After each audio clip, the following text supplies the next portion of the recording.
It's my pleasure to welcome you to the Clark Howard Show. Our mission is to serve you and empower you so you make better financial decisions in your life. And I'm back after a couple of days of laryngitis. You'll hear the hoarseness in my voice, but we're going to see how I can deliver or not with this froggy voice for you. Today, I want to talk about something that can be very tempting on social media, and that is taking online quizzes. Should you do that? Should you take the bait? And speaking of social media, there's this term that has been really in for the last many years, influencers. Started with the Kardashians, but it goes way past that, and there are some very subtle ways some of your favorite people may be advertising to you, manipulating you, and I want you to be aware you can really enjoy them, but don't let them pick your pocket. So, speaking of picking your pocket, or worse, online quizzes. Online quizzes are something that are all over the place now. And you need to be really aware that so often when you get some kind of quiz about your sign, your zodiac stuff, or you get a personality test, that's another very common one. Even a number of different quizzes where you may have an opportunity to win something or learn something or whatever, and you think, wow. And you're just kind of bored. You're sitting, waiting in a doctor's office waiting room or whatever it is. And you're just scrolling around on your phone, and there's this quiz that seems so fun. Even a friend may have forwarded it to you because they thought you'd enjoy it, right? Well, guess what? These quizzes used to be something that were just for fun. But now the fun and games are all at your expense. Because the hot thing now with online quizzes is using them as a way to steal your identity, your personal information, because what they want is they want key background information on you that allows them to fool security systems and get to your accounts and potentially ultimately your money. So I know this is like a wah, wah, wah. Here we are again. Another thing that seems so innocent turning out not to be at all. So I want to tell you how I handle it. So let's say I get a survey, which is another thing where the criminals may get at you. And it's a survey from an organization that I do business with. What do I do first? Now, you probably have heard me talk about this before. I go up and look at the actual address the survey's coming from. And repeatedly, you'll see the survey is not actually from the organization. This ties into something else. I get several times a week emails that pretend to be from major retailers. I travel a lot, hotel chains, things like that. And the emails are bogus. And how can you tell? The sender information repeatedly is going to be your tip-off that it's not real. But what's the one quiz question that a con artist is always going to ask? Do you know what it is, Christa? No. What is used as a challenge repeatedly to verify identity? Oh, your mother's maiden name? Exactly. Mm-hmm. So that one is so very common with the scamsters. When they send you a fake survey, a fake quiz, at some point they get in the questions where you're just going, oh yeah, you're just answering away. You're not really thinking about it. You may be distracted what's going on around you. And then you pop in your mother's maiden name, which at so many websites of all types and so many accounts you have of various types, including financial and your cell phone provider, they want your mother's maiden name. There'll be a quiz to say, like, how likely are you to, like, give me one, guys. Like, what's a typical social media quiz that's sort of fun? What's your real age? Or what would your wrestling name be? Or your whatever. And so you go in and you take a quiz, or your celebrity lookalike. You go in, but you give whatever app is that has created that quiz permission to see your entire account. Say you're on Facebook, your Facebook account. And so I never do those because I don't want some random. And how are those coming into you? Are they email or are they through social media? No. It's on social media and they don't sort of come to you. You see your friends took the quiz and then you go in and take it. And so you're another wrinkle on what I was talking about with exactly. how a survey gets to you. That's what yeah. Okay. All right. So when would it be safe to fill out a quiz? I mean, I don't know that it's totally unsafe, but I just never do it. Because I don't want some other app that I'm not aware of having access to my Facebook account. Okay. All right. Let's go to some questions. This one is from Andrew in New York. I logged into my Airline app and saw there was a change in my itinerary.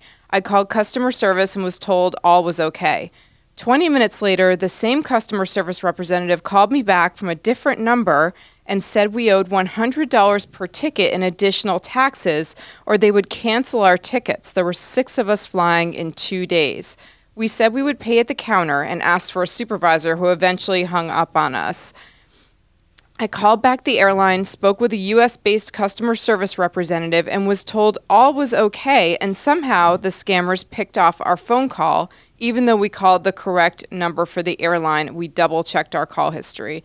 If scammers can grab our phone calls to the airline, what stops them from grabbing a call to our credit card company or brokerage?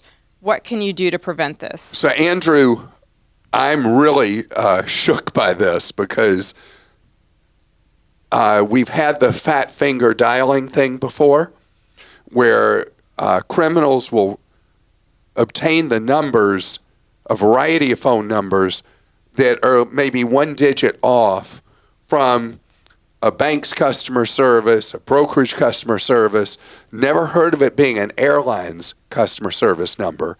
You checked your UMA history, say the number matched perfectly. That we've not heard before. This is a rogue customer service agent. You think so? He said the same person called him back from a different number. So it sounds like that customer service agent was not in the U.S. because when he says he called the airline back, he got a U.S.-based agent. So I think this was an inside job. So I'm not even aware of this airline using anybody outside the United States anymore because there's been such a backlash on that. Wow. Okay, so the great news, Andrew, is you didn't get burned. Yes. The scary news for me is if, in fact, criminals have figured out how to intercept customer service calls going to the right phone number, that's when I'm going to lose sleep over. And wow. I mean, the only thing I can say is you did exactly the right thing. You were a skeptic. You refused to pay the extra money. You protected yourself so many ways because you would have ended up giving a criminal your credit card number, expiration, plus the 3-digit code on the back of a card or 4-digit code on the front of an Amex. You would have given them your zip code. I mean, all these things that a criminal would have been off to the races way beyond $100. So just know that when somebody starts telling you something with extreme urgency, it's your fault, your problem, do it right now. That's when you just step back, take a deep breath, and maybe say, oh, I can't hear you on the line. I'll have to call back. And you start over fresh. One thing as well, any travel thing, sign into the airline website. Look at your reservation. Hotel. Sign in the hotel website or whatever third party you use to book a hotel. And you'll see there, looking at your reservation, if it's clean or not. So with time, Andrew, we'll see if this is a crazy one-off with a crooked inside employee, or if there's something bigger going on that we'll need to alert others to. And this question is from Curtis in Alabama. I got a refund from ticketsales.com. If you recall, he wrote into us before. First, I called Team Clark. They told me to file a complaint with the Texas Attorney General, and I did that. I then asked the OpenAI chat GPT to write a letter of complaint using legal terms about being charged $711.85 for $148 worth of tickets. I also asked them for their registered agent. I contacted them in their Facebook Messenger. Only then did the stonewalling from the company stop. 2 days later, I received an email from them informing me of the refund. Before I sent the legal-sounding message, I got the standard response of all sales are final and that they couldn't issue refunds because they don't have the tickets. They connect sellers and buyers. I did note that I got the refund email about 15 minutes after I got a response from the Texas Attorney General that they were looking into this. So, we don't know which button you push that got you the money back, but persistence pays, not always, but many times. And you kept pushing the system at an organization that you look at the reviews, man. And you were able to intimidate them, and you got your money back, and that's fantastic. And it seems after all these years, we're still early innings on the problems people have with online ticket sellers. Joe in New Jersey says Clark frequently advises investors to hire a financial planner who is a fiduciary. Although my financial planner states he's a fiduciary, he is not registered with any agency as one. I would like to ask him to sign an agreement that states as a fiduciary he agrees to put my interest above his own. Does Clark know where I can find an agreement template or sample fiduciary agreement? I've been unsuccessful in doing so. So we have a guide to hiring a fiduciary and what you should expect them to sign at clark.com. Why did I sigh so deeply there? Because what I'm more concerned about is you already have some underlying doubt here. You wouldn't be going through all this if there wasn't some doubt. And I want you to go read our full briefing on hiring a fiduciary. I'd like you to go interview other financial planners and see if maybe these doubts you have need to be answered by taking your business somewhere else. You work so hard for your money, and you don't want to be in a position where someone who's a sweet talker creates a sour financial outcome for you. And I keep reading stories that are written to financial advisors about ways to fool their clients into thinking they're putting their interests first. And this is an active area with people that are actually putting their wallet before you, but pretend that they are actually acting in a fiduciary capacity, but are unwilling to sign an agreement with you saying they are, in fact, legally a fiduciary. Why? Because that puts them in legal jeopardy if later they're playing dirty. So you got those doubts in you.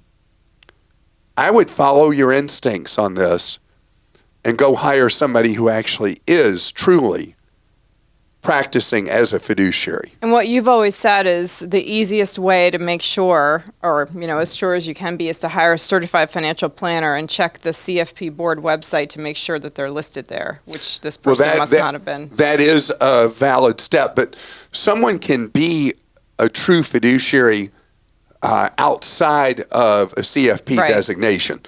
And it's not just enough, though, that somebody be acting in a legal fiduciary relationship with you.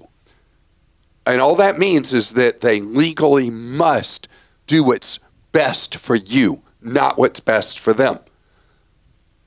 Your personalities also have to jive. They have to listen. They have to ask the right questions, which is not, well, I think you'd do great in this product or that product or the other.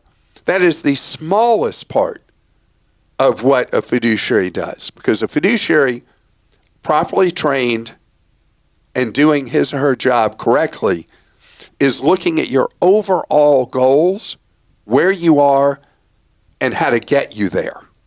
So you have these doubts and you're getting evasion from this individual. I think it's time for you to go shop for a new person.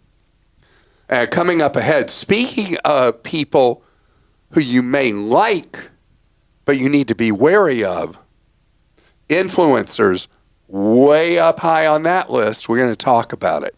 The way we're marketed to is changing on so many layers. So many things are different than they used to be. You think how linear advertising used to be.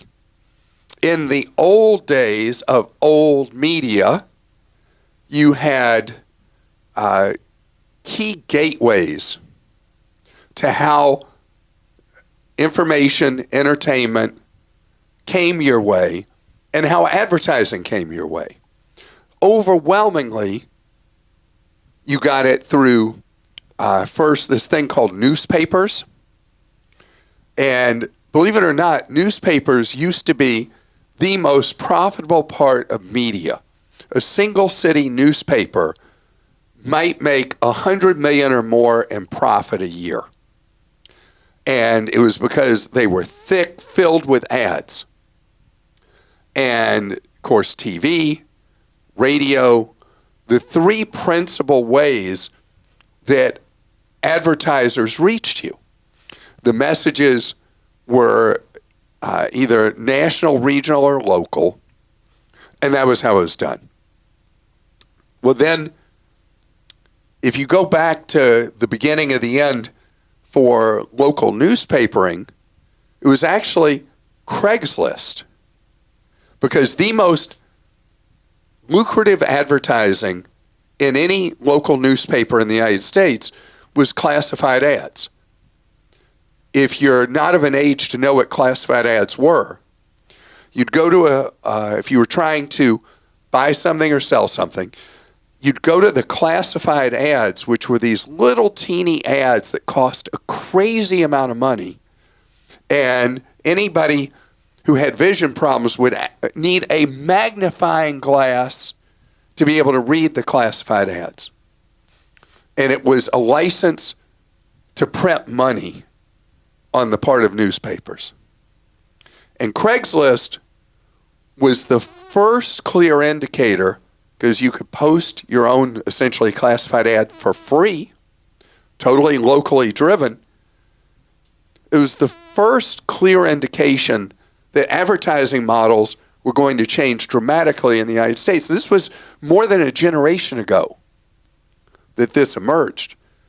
And piece by piece, how we're reached has gone through so many different changes. And you've got ads that are fed through search engines, through social media, and all forms of new media. Think about, I was in radio.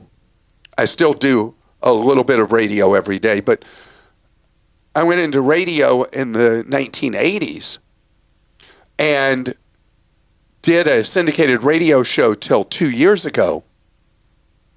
And radio was how you reached large numbers of people, if you were in syndication, across the country, and Canada in our case. And then podcasting, that I remember when we first started we put our radio show up, available to people. I don't even think the word podcasting existed when we first started doing it. What did we call it, Christa? Was it called, we streamed it? What did we call it? It was podcast. We did call it? Yeah. That was like 15 years ago, wasn't it? I don't know how many years ago it was. Long ago. I'm terrible with dates, but okay, so the funny thing, as far as I know, one of the radio companies got very upset with me that we were doing this, and it turned out we looked to see how many listeners we had to our, I feel like we called it something else but podcast. But anyway, we had a couple of dozen people in the whole country listening to it. And that radio group said, okay, well, I don't know why you're doing it anyway. Yeah. Yeah, you can do that, but you're really stupid. I don't know why you do that. And today, obviously, our podcast, podcasting is huge. Our podcast is phenomenally successful to the point that I was able to give up syndicated radio 2 years ago and reach you long form with podcast. I still do short form on radio, but long form podcast. And so the point is, the way people are reached is so many different ways. And most podcasts, we're fortunate, we're able to support this podcast with advertising. But how do most podcasters support themselves? They do subtle endorsements or out-and-out endorsements. And quote-unquote influencers, a whole field that grew out of the Kardashians figuring out how to brand themselves and then do all these brand extensions from their images and then talk about something or show a video of something, and suddenly the sales for that would rise.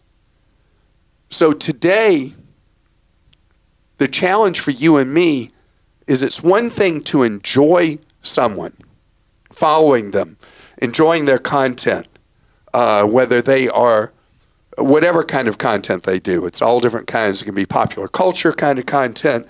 It can be, in our case, financial, about your wallet. It can be any kind of thing. But just because you enjoy them doesn't mean because suddenly they start talking about something, you should say, I think I'm going to get that. I'm going to buy that. Well, listen to this. There was a study done by an organization called Matter Communications, whoever they are, that roughly 2/3 of Americans now are more likely to be interested in buying something or buy something because they've heard of it from an influencer rather than an ad from the company itself who they're being paid to influence for. I mean, that's crazy because I think it goes back to a few things. One, we don't trust institutions anymore. And we look at an organization trying to sell us this, that, or the other as the institution we shouldn't trust. But then we've established a bridge of trust with an individual, or we enjoy them. And so they start wearing a particular outfit or saying they lost weight, taking some supplement. Right. Or that you should buy, if we go back a little bit more than a year ago, that you should buy this crypto, that crypto, the other crypto. Oh, all the lawsuits about that towards people who got paid money and then pretended they just empirically thought it was great to invest in this, that, or the other crypto. Anyway, be aware of the human nature aspect of this. Just because you enjoy somebody, you got to realize they're being bought and paid for as a celebrity endorser like anybody else you see on any ad or read any ad or hear any ad. And don't give it extra oomph, this 2/3 greater likelihood that you will buy because somebody you like said you should buy it. Wow. Be wary. It's your wallet. It's your hard-earned money. And knowledge in this case is power. And today you should buy a so-and-so. All right. Brian in Florida says, Clark, though the government default seems more like political theater, is it possible that the U.S. could default later this year or sometime in the future? And how does this affect holders of I-bonds or other government-backed securities? So let's see if I can do this without having people throw political Oh, boy. arrows at me because this is a tough area. Okay. Okay. So we've had this going on at various times over the last, I guess, 12 years with these big flashpoint fights over the debt limit. So in theory, the United States would still need to meet its debt obligations, but would then have to not meet obligations to the American people. And that's where this gets really messy. If people around the world, so many of which own U.S. government debt, no longer trust that the United States will meet its promises to pay its debt, it means the interest we have to pay for the borrowings we do will ultimately rise. And that is a huge problem for all of us as taxpayers and as citizens. There's another problem, though. We have on automatic pilot spending in the U.S. government that is not sustainable. Social Security, Medicare, transfer payments make up most of the federal budget, and they're on automatic pilot. We have an aging population. We don't have enough money coming in. The one good thing that could come out of this, as you said, political theater, is if it forces us to face the reality that we're going to have to change how we fund and what we pay out for Medicare, Medicaid, and Social Security. If the United States is going to remain strong, we cannot continue to run massive budget deficits. Right now, both political parties have decided to put blinders on and say that all this obligation of the federal government is off the table. It is impossible for us to deal with our deficit spending and the ultimate weakness that it will lead to for the United States, for us as Americans and our nation, if we don't address this. So we need some grown-up people to stop trying to score short-term political points and demagogue, and we need to deal with the reality that we are spending significantly more money than is coming in, and that will come to great harm for us individually and us as a country. So would it be horrible if the world doubted our commitment to meet our debt obligations? Absolutely. And it would be horrendous if we don't deal with the budget problems we face as a country. Now, you can look at that through a political lens if you want. That's just straight, raw, true economics. Matson in Ohio says, I responded to an advertisement for solar panels for my home. The company contacted me with what sounds like a good deal, but it's still a lot of money, and I don't have a lot. I'm already in debt. The price quoted was $45,000, and after tax breaks, it would be $3,100. My payment... $31,000. Okay, they put $3,100, but you're probably No, right. I'm doing the tax. Yeah, that must be correct. Okay. It would be $31,000. My payment is $173 for 25 years. I'm 58 right now. Your thoughts, please. So I love solar. I hate it for you. You are not in a position that you want to create an obligation that would last 25 years when money is already an issue. Do not believe their promises about how much money that solar is going to save you. All I can look at here is you're taking on a debt obligation that would be a huge debt obligation and would be a liability if at some point you want to sell your home. Remember, you're talking about an obligation that would go on, let's see, you're 58. You said you'd 25? Be 83 years old. No. No matter how enticing the idea of solar would be, and again, I do love solar, say thanks but no thanks and continue to pay your power bill for now because I don't want you to add this new debt obligation in your life. What happens in 25 years if that solar company goes bust? Your panels go into disrepair. You're responsible for the obligation of getting them working, and you still remain responsible for the payments for the solar every single month because that payment is for what they did installing them, not for the ongoing vitality or lack thereof or effectiveness of those panels. And this is from Robert in Pennsylvania. I won a 6-day cruise in 2022. When I booked the cruise, the price was $2,600, and then my winning code brought it down to $0. I received a 1099 showing the value to be $4,000. Do I have any recourse to remedy this discrepancy? All right, so Robert, this is a case where you definitely want an enrolled agent. That's somebody who is registered with the IRS to deal with tax matters, or a CPA who does tax.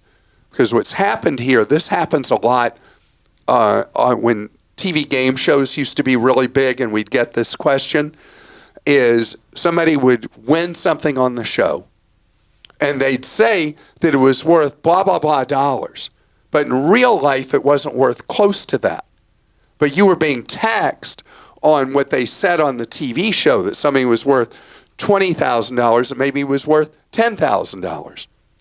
So I hope you have the documentation of the original $2,600 because that's going to be key for the person who helps you dispute this with the IRS. And the way this plays normally, and I'm giving you basics general on how this is accounted for in a tax return, is the $4,000 is reported by you on your tax return, and then $1,400 of it is backed out with an explanation attached for the IRS. Because what you have to do, you have to match up with the 1099s you receive. And so that's why it's something that as an individual taxpayer, it outruns our ability to know how to navigate the tax return in a situation like this, and why you need a tax professional to deal with it, because you don't want to pay tax on $1,400 of phantom income. And so you do have a recourse. It's just something that you can't really self-help your way through. And I want to thank you so much for being with us today. I'm so glad to be back with you on the podcast. I want to tell you, I did have a virus, and it's over. My doctor cleared me to come back here. Then I developed laryngitis, and so I'm not infecting Christa or the other staffers that are here. Don't worry.